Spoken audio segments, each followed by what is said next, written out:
Well, yeah. What I was going to say, by the way, like speaking of like ignoring medical advice, I remember when like I had my my wisdom teeth taken out when I was in high school, and they did like all four at once, and they put like the little pieces of cotton that are like soaked in clove oil or whatever in them, and then like the main thing they told me was like don't drink through straws and don't smoke anything. And, like, immediately have to do it. Immediately, yeah. I mean, I smoked. I was like smoking cigarettes then already. You know, I was like 16 or something at the time, and yeah, I got dry sockets, all four of them. That's awful. Lord have mercy, really, bro. It was really painful and awful. Yeah, but I mean, I learned nicotine-soaked dry sockets. I learned nothing. I even remember this is so stupid, but I even remember like getting clove cigarettes and smoking them. Because like, okay, well these ones will be better because like they put the cotton soaked in clove oil in my gums, right? Yeah, flawless so, like, logic. Yeah. Yeah, I mean, I would do it. If I'm gonna be smoking, it might as well be clove cigarettes. How bad could it really be? That sounded like an ad for clove cigarettes. Yeah.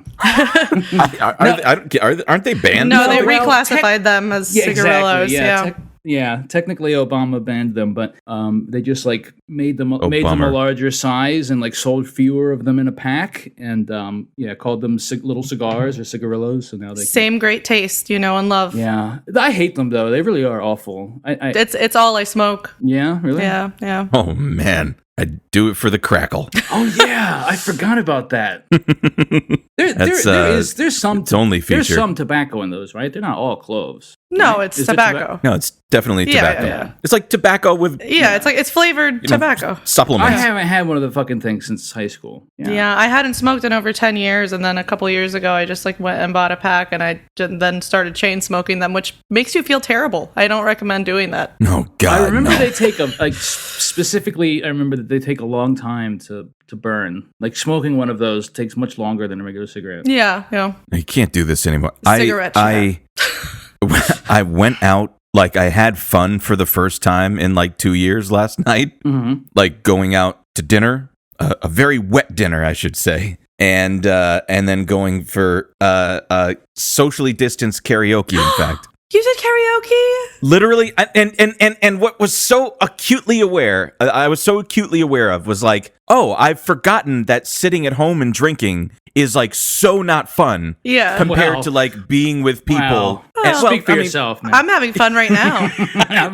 I'm having a great time drinking alone. But compared to going out and being social and all this, it was like I even though I woke up this morning just feeling like I was put in the steamroller in fucking Who Framed Roger Rabbit, like that's how I felt, like, you know, it just came out like totally flat and dehydrated. But I had a fucking famous time. Of course, it's like, it's weird because I still am in the throes of paranoia, even though the only people that I was fraternizing with were fully vaccinated, and everywhere we were going, we had masks on for every bit that we could and all that stuff. And like the neurosis that has been like ingrained in me over the course of the fucking pandemic is far from gone. Yes. Yeah. And who knows how, you know, if that will ever leave. But like, I what a famous time. It was so much fun. It's the only song. Do you guys remember the song by Eric Clapton called Change the World? The one that's like, if I could change the world. Yeah. I could be the sunshine in the universe. Dude. You sing it way better than me. Well, I had some practice last night. And I was just like, that song was just stuck in my head for like 4 days. I've just been listening to it on the repeat. Like I was in the gym, like bench pressing to fucking Eric Clapton. And for whatever reason, I was just like, I feel like I will have reached like a mile marker, like, or society will have reached a mile marker if I get to like sing this in karaoke, because I love doing karaoke. It's so much fun. I miss it so much, dude. And when I opened up the booklet, I was just like, I did the booklet that sorts it by song name, and it wasn't there. And the crush, the sting of defeat was so palatable.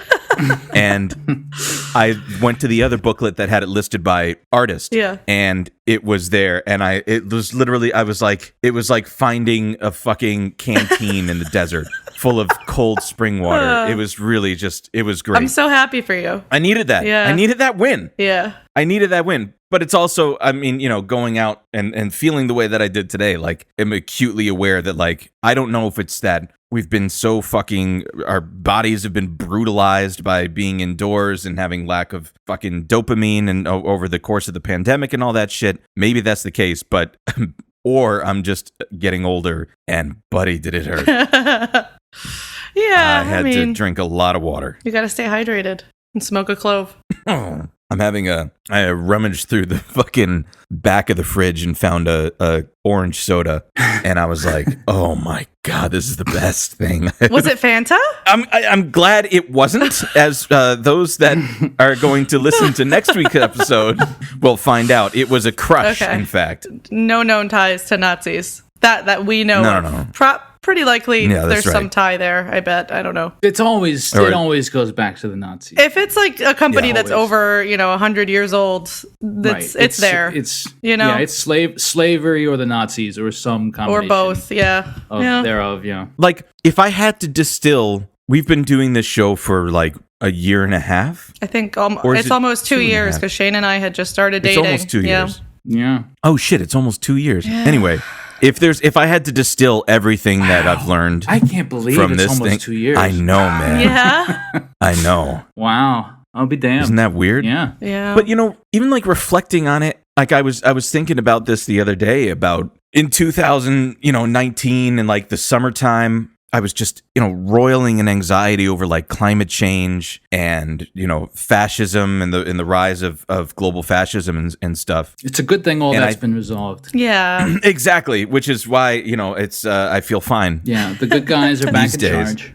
But, looking into this stuff now and kind of like I don't even know how to describe it. Like I almost feel like I can't tell if I'm jaded or educated or stupid or defeated, you know what I'm saying? Because now it's not like I don't have those like, when your fucking adrenal gland shoots out that little shot of adrenaline where you're like, oh my God, that's right. That's the thing I have to feel terrible about. Oh, there's something on the horizon. Oh, the clouds are literally smoke from the western wildfires and shit. Like that, I haven't felt that in a long time. And I can't tell if it's because like I'm just like delving into this stuff face first or I'm just ruined. To be determined. Really quick, I did look it up, and Orange Crush does have ties to the Nazis. So no, yeah. No! They're owned by Keurig Dr. Pepper Incorporated, and the family that owns that company were like big supporters of Hitler. Are you? And they used Russian civilians and French prisoners of war as forced laborers. So are you fucking shitting me? So good job, Dwight. Working in the orange soda mines. Fuck. Like you can't have shit, man. No, I mean it's it's more than 100 years old. There's got to be something. I know the answer to this question before I say it, but like it's like, are we just this close to those events of American slave labor, an American slave economy, and a Jewish genocide in Europe? That like, and that's the reason why all this stuff comes to it, because it's like in relatively recent modern history. I mean, it's because these companies weren't shut down, right? Like it's because they got to just keep operating. Yes. Yeah. Yes. Oh my God, I'm so excited to get to the Coca-Cola episode. Oh, holy shit. I like there's one board director specifically that it's so fucking crazy, and I cannot wait to tell you guys about him. All right, that's a little teaser. Little spoiler alert. Yeah, no, it's like I don't know, you can't fucking avoid this shit. Yeah. Which is why it's like it almost makes sense why people why the BDS movement doesn't even like compute to people, right? Because it's like if you started placing a critical eye in your interactions with brands or supply chains and like actually understood where things come from and the consequences of engaging in a mercantile exchange with our apartheid doers and slave laborers, and like you would go insane. Yeah, it's all the entire thing is based off exploitation. Yeah, absolutely. I know, again, almost 2 years into it seems a bit obvious to just declare that now. Well, now the show can be wrapped up. We just figured it out. All right, bye. Good night, everybody. Stay cool. I got another bad Juul pod. No. Yeah, I know. I'm gonna at them and do targeted harassment. I even got a new jewel. I got like the device itself. I got a new one. Oh, really? Yeah, it's not any different. I mean, I think the old one, like I had like 2 other older jewels, and like I never had gotten one new until this one I bought. Like the previous 2 that I had been like given to me, so they were probably like at least 3 or 4 years old, and they just like I guess they didn't hold a battery as well as this one does, and like the pods themselves were looser. But no, actually, after like I bitched and moaned about the jewel pods like on the episode a week or so ago, like several people reached out to me with suggestions for some kind of other vaping device other than a jewel. Oh, that's nice. Yeah, but I haven't changed or done anything. So I'd rather just spend more money and complain about it. I'm sorry. I was just consumed with the.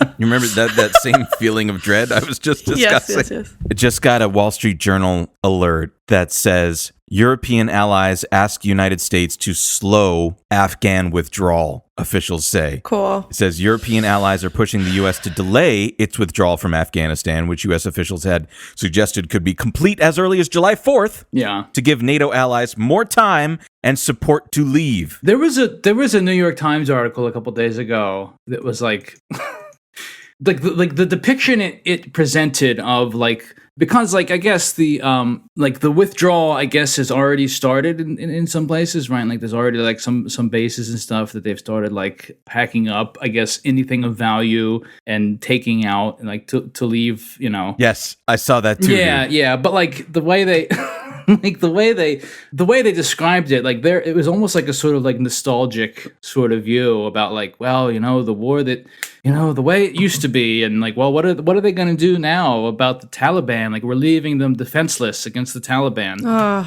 Well, if we leave, something bad could happen, which has never happened over there before. So, well, I mean, yeah, it's so crazy to think about, because like I've told the story on the podcast before about like when I was like in DC with my family when. Like the day that we started, I guess, bombing Afghanistan or whatever, and like I was 14, like that was a lifetime ago. Oh my god, dude! Yeah, you know, it's outrageous. Yeah, I think I was 14. That's Maybe I was up. older. I mean, but like, no, I would have been 14. I would have been 14 or so, I guess. Yeah, I can't believe it's been that long. That's crazy to think about. Yeah, that article. I remember reading that article a few days ago too, Chris, and it reminded me of the scene in Apocalypse Now when they go up to that like supply depot, and there's just like you can get whatever you want there. There's, like, you know, whiskey, Panama Red, and like, there's like motorcycles and shit. And I was just like, this is how the fucking U.S. Army does it, or did it, or whatever. It continues to do it. It's just like, you know, buy everything, figure it out later, and it's gonna be. Are you okay, Chris? I'm good, yeah. Oh man, it looked like somebody just cut off your toe. I grimace sometimes for no good reason. I have resting bitch face, I think, or something like it. Yeah, I'm fine. Oh God, I'm so hungover. It's like what it made me think of is that, like, you know how like there's this like weird strain of like historical interpretations, like, well, you know, I mean, you know, maybe colonialism was awful, but like India is better off, you know, with the modern infrastructure that the British left behind. Like you've heard, I'm sure that type. Yeah, like, of course. I was thinking like this is what people are going to say about Afghanistan.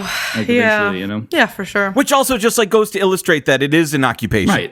Yeah. Yes. You know what I'm saying? Which is so crazy and totally just glossed over. It's like the amount of propaganda. The American public is like, again, like I really don't like saying this because, again, I keep thinking like there's reasons behind this that, you know, we're the victims of propaganda, but sometimes I just can't stop feeling that, like, you know, the American public is just so fucking cucked by like jingoistic propaganda and shit that they don't even like stop to think about it. I don't think I've ever heard you say cucked. I'm sorry. I'm really, I feel bad because like I really try to focus on like nuance and shit and like and try to look a little bit deeper, but like sometimes like just the gut reaction, like we've been there for fucking 18 years. No, there's no way not to interpret that as a fucking annexation or an occupation. Yeah. Like it's an annexation when you don't leave. It's almost 20 years, actually. I hate to break it to you. Yeah. Fuck me. They can almost legally drink. Fuck me. Yeah, it was October. It was October 2001, I believe. Yeah. Damn. And yet it's just like, what's the war in Afghanistan? It's just something that happens. Gotta be there. Well, I guess we got bin Laden. Well, it's complicated to get out, but aren't the Taliban bad? We got to get in there and do them, blow them to smithereens or something. Wasn't that like one of the first things that Trump did in office, was authorize the use of that Moab? Yes, they dropped the Moab, on Afghanistan. The mother of all bombs. And it like geologically changed a hill. Like in like it changed the landscape because it's that enormous of a conventional weapon. It's pretty scary. I mean, the continuing occupation of Afghanistan and Iraq always seemed to me to be like just basically like a threat to Iran and like essentially keeping Iran like surrounded on all sides by American military bases and stuff like that. Yeah. What other reason do they have to be in Afghanistan for 20 years? They'll leave some presence. I don't think they're gonna pull. I mean, they still bomb army bases in Germany. Once we go into a country, we don't ever pull out completely. No. And this like and the lesson in Iran, I mean the takeaway for that is like, don't you dare try to drop out of it's not even like a war thing or an ideological thing. It's just, don't you dare try to drop out of the client state arrangement. Like, don't you dare try to avoid, the Bretton Woods agreement and shit like that. It's just in order to, maintain economic liberalism around the world. Not to mention the fucking shot. Anyway, it's not. It's oh god. It's grim. I mean, it's real grim stuff. And I really think that Iran was always the ultimate target of like the George W. Bush era wars in the Middle East. And they just like, I think that they just got like so bogged down in Iraq and Afghanistan that they could never continue to their ultimate goal, which I really think that like the main target of the State Department since the 70s has been Iran, right? Like I feel like most of what we've done in the Middle East has been to fuck with Iran or to put sanctions on them or to keep them surrounded or keep up the threats against them. I really feel like the war in Iraq and Afghanistan were sort of like a launching pad, to then going to Iran, but I don't know. It makes you think that like, had Hillary Clinton won the election in 2016, like the neoliberal infrastructure was already put in place then. Like all you're doing at that point is just like changing figureheads, and like one that is, from Barack Obama to Hillary Clinton is like, the change is to one head of state that's like much more hawkish, I would think, than Barack Obama. Like I don't think Barack Obama had any appetite of, creating like a larger conflict or something like that. But Hillary Clinton absolutely would. We had Libya. Yeah. Oh fuck! Yeah, you're right. They all I really think that maybe we don't even know how lucky we are that Trump was just so stupid and just so uninterested in anything that like who knows if Hillary Clinton had followed after Obama. I don't know. I certainly wonder that, like with everything that happened in like especially in like Venezuela with like Juan Guaido and everything like that under the Trump administration, like I don't know, man.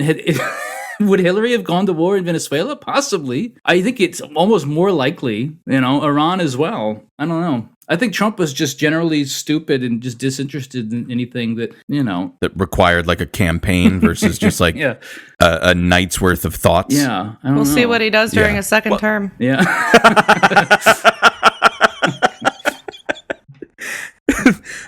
Not joking. Remember, I know. Oh, fuck. Do you remember when John Bolton went on to that press conference and he had like a yellow legal pad under his arm? Yeah. And it said like 5,000 troops to Colombia. Oh, that was really good. Like that's what I'm saying. Like that infrastructure is already in place. There's already like, those war hawks that are ready to fucking roll. Yeah. And ready to make it happen. Of course, like that. If Trump had been thinking about that instead of thinking about like, fucking Graydon Carter or whatever, then of course. Yeah. Like that infrastructure would have been ready to put in place and to make it happen. But instead he had like Mike Pence and Jared Kushner running around being the heads of like 5 different massive world changing initiatives. Right. None of which happened. Like, the fucking when Jared Kushner was in charge of Israel-Palestine relations. Like, no, there was never going to be any like coherent campaign or strategy. Yeah, it's it's a good thing that he was perhaps using evil institutions like the CIA to, like, I don't know, spy on Rosie O'Donnell or like his like personal enemies or whatever, than to like do truly evil stuff like do another coup in Iran. Yeah, he was just busy accusing Barack Obama of putting cameras in his microwaves and shit. I mean, Iran is really, I mean, it's always been what it's about. I mean, that's been for decades. That's been the number one target of the State Department. So fucked up, man. Yeah, sucks. It makes you. It makes you wonder again, like, you know, when we're even just like now with the Biden administration talking about some of the larger goals, you know, and that you know, big fucking scare quotes around larger goals, but like, you know, when they talk about Amtrak or like, you know, some sort of infrastructure package or something like that, the point is that it really fucking makes you beat your head against the wall when you start thinking of the things that this country could be capable of if it was focused towards the right things. Right. One of the articles that I saw this week that fucking just put me, it wasn't even like that drop of adrenal secretion or whatever, that it was just like a dark dread that hit me, was the basically numbers coming out explaining that, you know, the fertility rate in the United States is plummeting.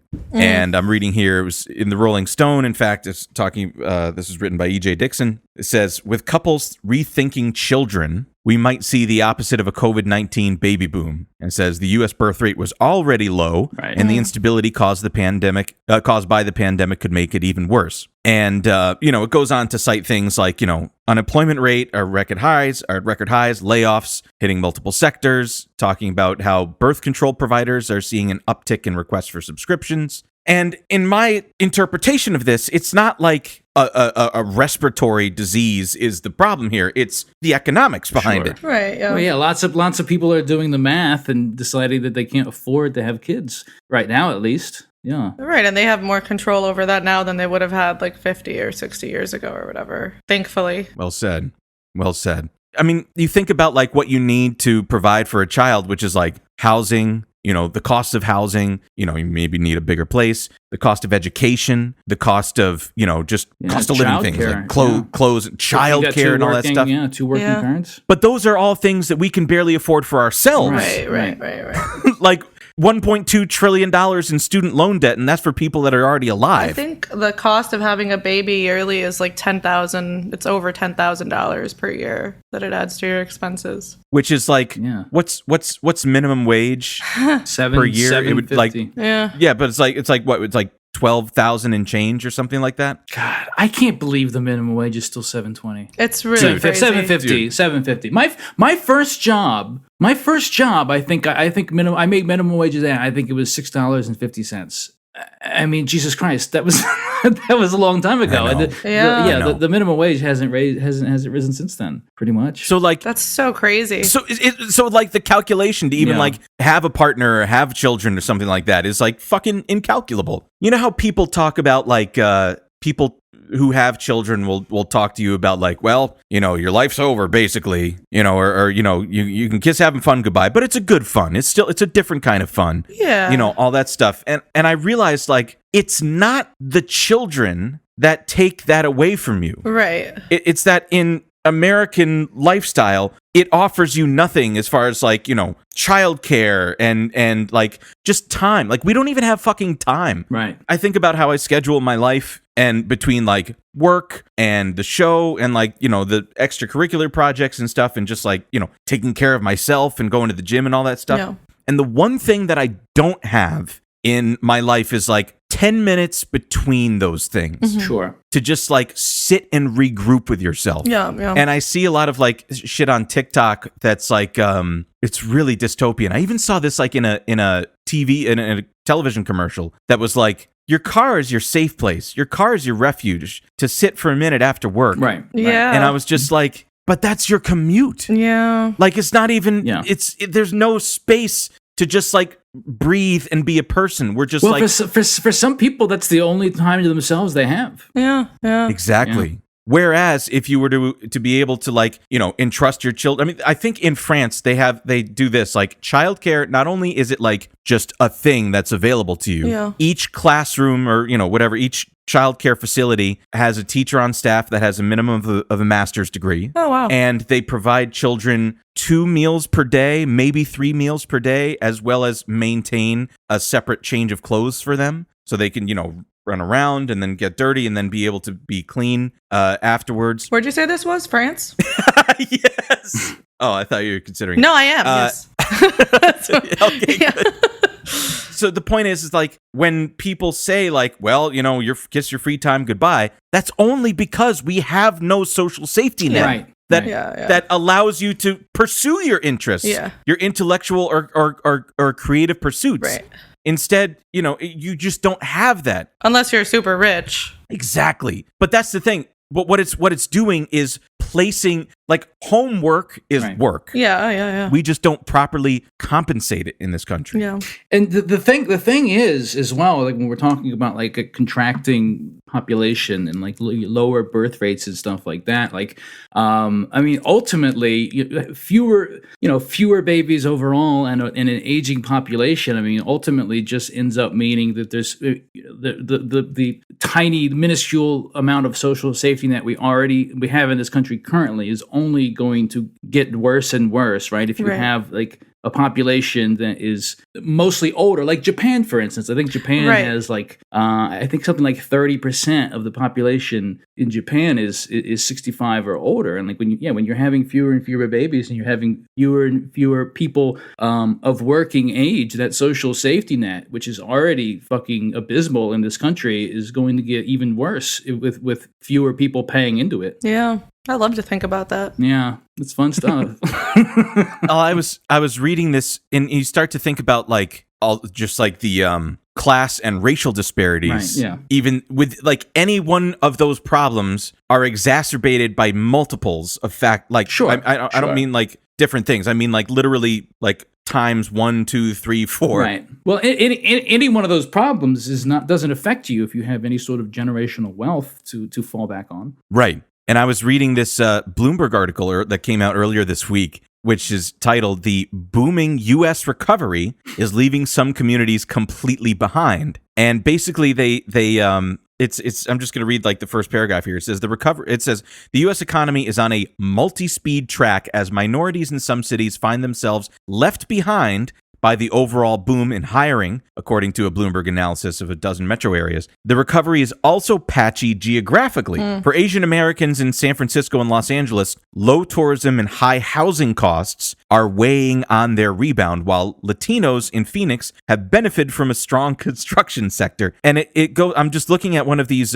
graphs here, and it says a growing divide. It says by the fall, and this would be the fall of 2020, so last fall. By the fall, the COVID-19 pandemic had widened the non-seasonal adjusted white versus black unemployment gap nationally by 3 percentage points and the white versus Hispanic gap by 2.3 points, while unemployment among Asians is back below the national average. So the point being is that solely, no other factors, but solely for the fact that you are black or Hispanic, you have a higher unemployment rate. That's crazy. Again, no other factor, solely because of your race. It's not this. They're being very explicit here to call out the fact that it is, you know, is correlative. Oh fuck, I am hungover. Fuck, you know what I'm saying. Yeah.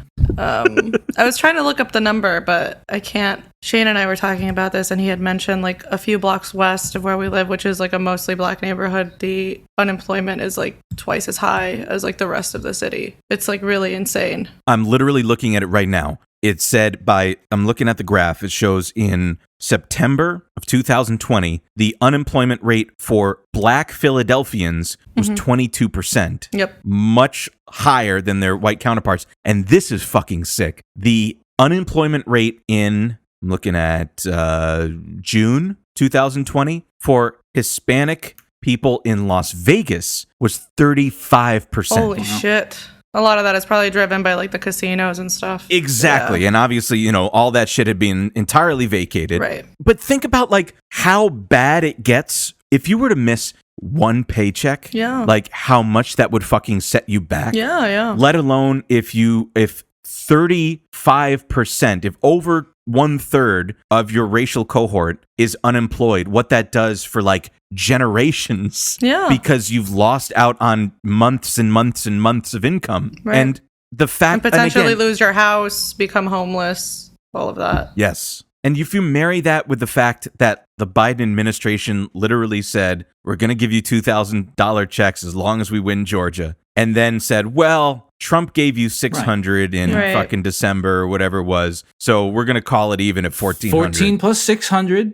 1,400 plus 600 is 2,000. The math does check. I mean, even if he gave those people, for example, $2,000 checks, that's not even going to be enough anyway. Right. It should be a minimum of $2,000 per month, per person per month. Well, Joe Biden is my dad, and Kamala is my mommy, and I'm very grateful with 1,600. They're very busy. They don't really have time to like be looking at all this stuff. Yeah, they see us and hear us. They're doing the best they can. Trump ruined everything, and they're just, they're doing the best they can with what they have. Before Trump, everything was good. There was no mass incarceration or anything like that. Now, Biden is trying to fix all that stuff that Trump did. I've heard that. I've literally heard that as an excuse, or seen that online as an excuse for why the Biden administration, can't help vaccinate the global South or other parts of the world. It's because that was the way Trump set it up. That's the way Trump set it up. Yeah, he can't change it. Yeah, that's hands what Trump are tied left him with as the president. Yeah, that makes sense. Yeah,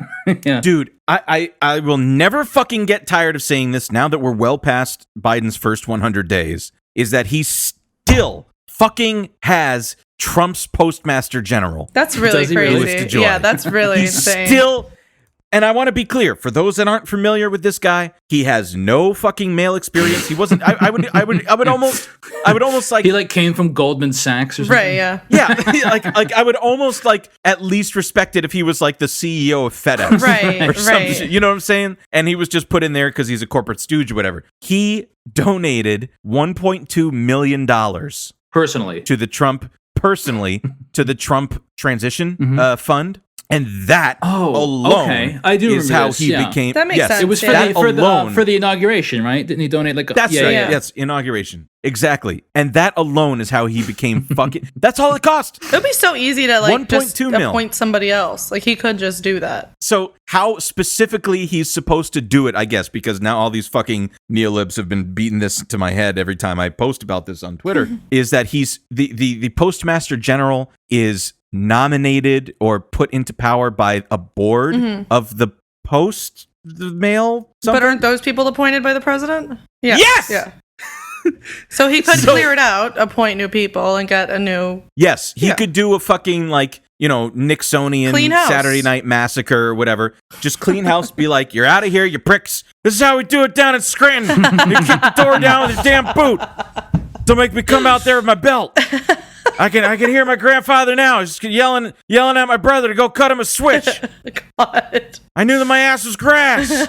He could do all of that. And then, if I'm not mistaken, though, I read, let's call it within the last month, that it said something like Biden's new appointees, board of whatever appointees, unlikely to recommend removal of Postmaster Louis DeJoy. Again, this is the guy that was willfully stopping the fucking mail when we were doing mail-in ballots for the fucking election. How the fuck does this make any sense? It's just really busy. It's a busy time right now, Fuck, I gotta save some of this for the fucking main episode, man.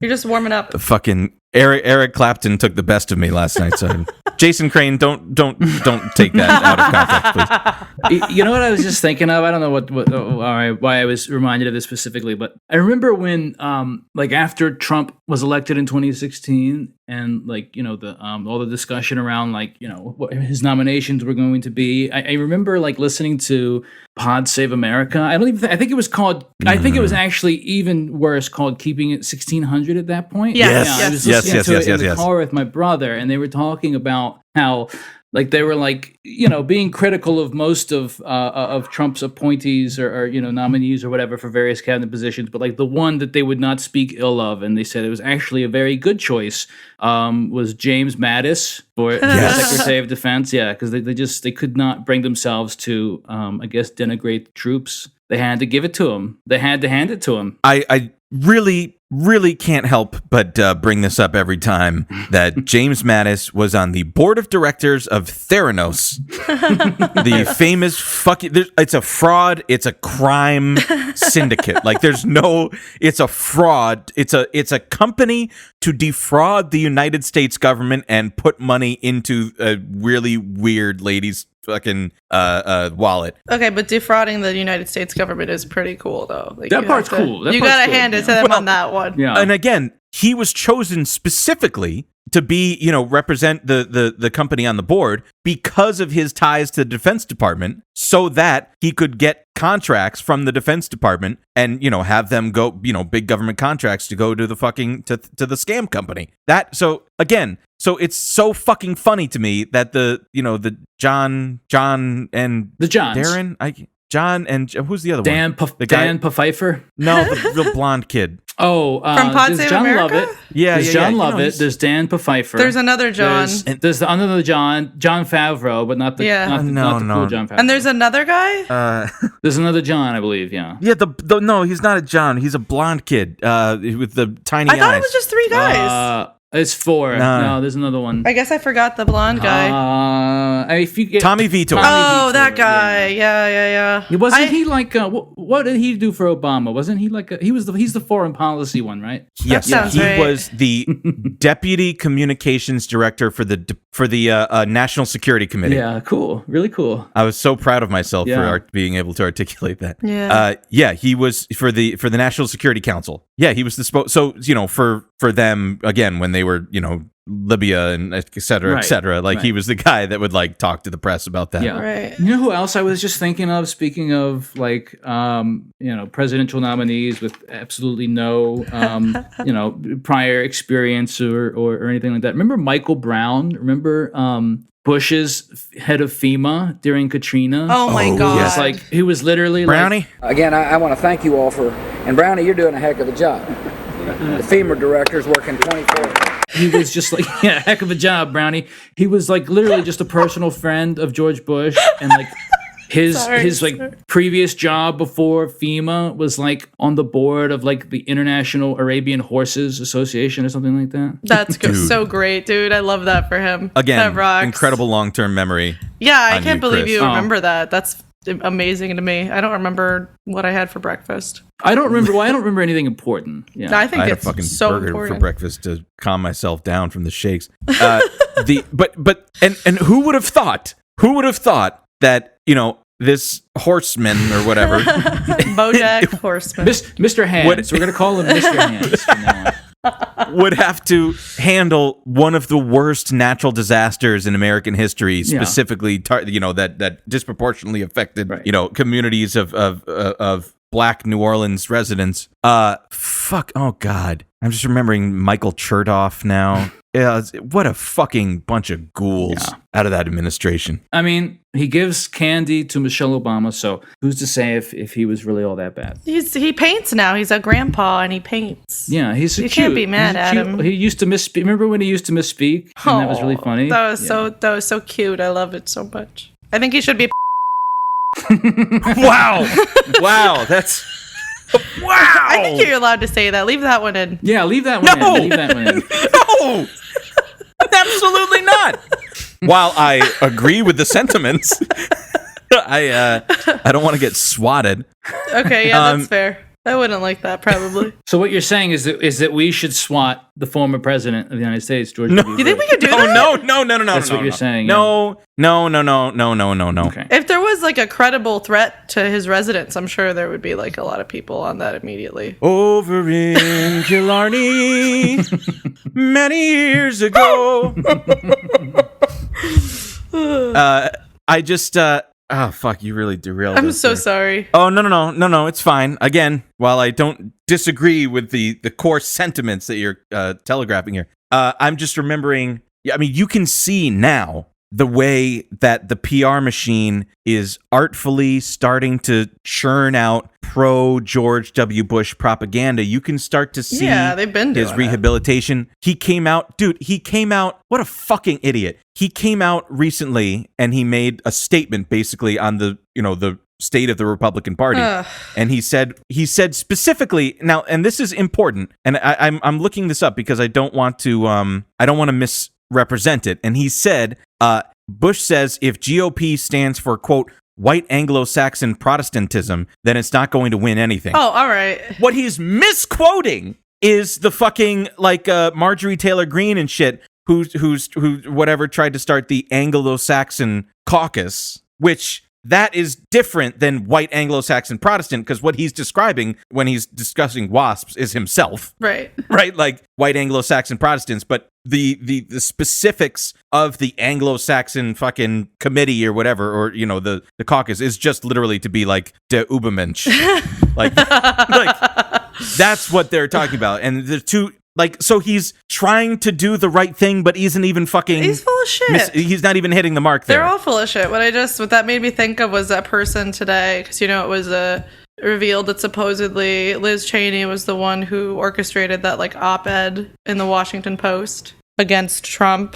And somebody called her. Yeah, somebody put a screenshot of it. It's like a thing in the New Yorker, and they said, if this is correct, Liz Cheney is already an American hero. So that was what I was thinking when you were talking about the propaganda of rehabilitating people. She's one of the good ones. She's just good. She's one of the good ones. Yeah. You got to hand it to her, other than everything else she ever did. But what's happening now? The Republican Party is trying to jettison her or something? Yeah. Cuz I kept seeing I don't remember who it was specifically, but they were just no, she's got to go. Not Mark Meadows, but some fucking idiot like that. Why are they saying she's got to go? Is it because she's too reasonable and good? Yeah, that's essentially what they're trying to say. Yeah. Again, it's the worst people in the world. Oh, it's McCarthy. Kevin McCarthy. Yeah, that's what it was. That's it. There it is, baby. Battle between Republican leaders Cheney and McCarthy reached boiling point. The biggest fucking idiot losers in the world yelling at the biggest fucking idiot losers in the world. Speaking of, what's going on with Matt Gaetz now? I haven't seen. Was there anything else that's happened this week? He held a rally with Marjorie Taylor Greene in Florida. Did he? Yeah, an America First rally. Good. Is he gonna try to run for president? What's? I hope so. What's going on, man? That's he's busted. You can't. Yeah. He's Pizzagate is real, and it's Matt Gaetz. And it's him. Yeah, it's Pizza Gates. I heard he was considering a head reduction surgery, which would be helpful for him, I think. I love that picture of him with Laura Loomer, that it looks like they're in the video for Black Hole Sun, because they're both so distorted. Yes, dude. That was mean. I cannot. No, it's fine. I think it's so funny that Joel Greenberg guy just got in trouble and then just immediately rolled on Matt Gaetz. I think it rocks. This is all happening to Matt Gaetz because that guy, his buddy, snitched on him, and probably also Roger Stone. Why is Matt Gaetz not in jail right now? That's what I don't understand. Or publicly. I don't it's. Wow. It's, I'm sorry. I was literally. I just heard that in my replay recording, and I meant to be horrified, but I was busy looking at the Marjorie Taylor Greene's CrossFit website page. She has a CrossFit page? It's everybody that does CrossFit that competes in these made up games gets has their stats and shit on it. Their I just sent it in PRs. the chat here. Yes, exactly that. Yeah. And the fuck? What chat did you send it? I don't see it. Oh, in the chat of the Zoom meeting. Wow. Chat. In the Zoom. I got drunk too fast. Deadlift 300 pounds. That's more than I can do. Good for her, I guess. What the fuck? The name of their team is Not Young, but Swolled. That's so cool. If she was a regular mom in her 40s, I would think good for her. I think it's cool. Yeah. If somebody wants to do this, but she's a demon. So she's in the fucking Untergang. She's trying to, they're making sure that they can fucking serve the Führer with proper athleticism. Yeah. Well, I won't say what I think about it.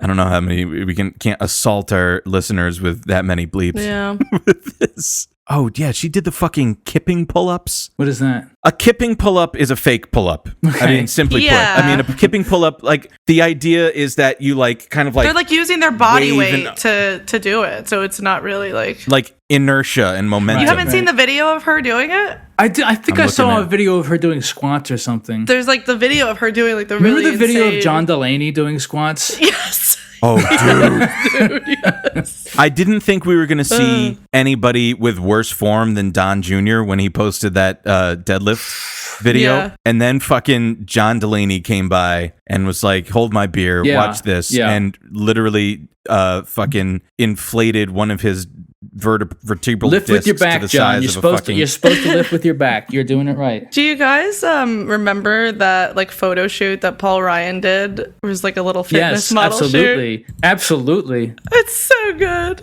I was just remembering that. I forget sometimes. I can't. It's weird to think about Paul Ryan being the vice presidential candidate in 2012. Oh my God. Yeah. All right, just look at this picture for me. I just love this one. Okay, let me take a look at this. Fuck. Yeah, of course. This was like a jump scare. It was like a jump scare. Yeah.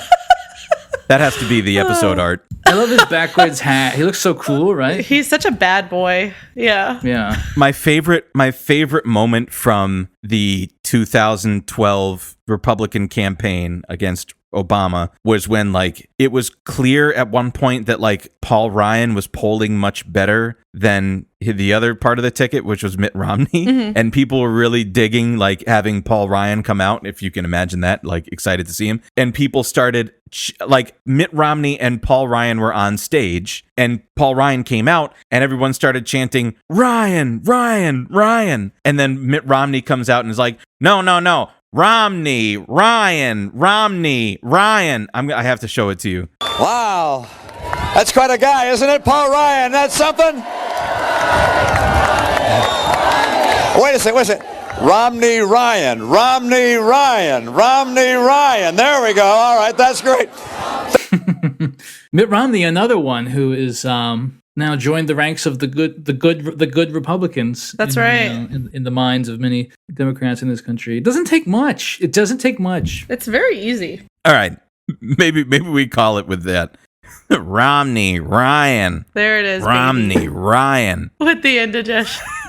They're saying Boo Earns. Yeah. Are you saying boo or boo earns? I mean, that's what I was thinking of. Yeah. I was saying boo earns. Chris, tomorrow is SNL for you. Yeah, I know. It's a big day. It's a big day. I'm like, I'm so excited for you to watch it. I'm dreading it like as if it's like surgery. I have to, because like you have to do it. No one's making me watch it but myself. If I can Right. stay awake, I'm going I'll watch to, it. and I have to. I'll do that with you. I'll take that I bet. know. I do. Yeah. Yeah, no, I can do that with you. It's gonna hurt.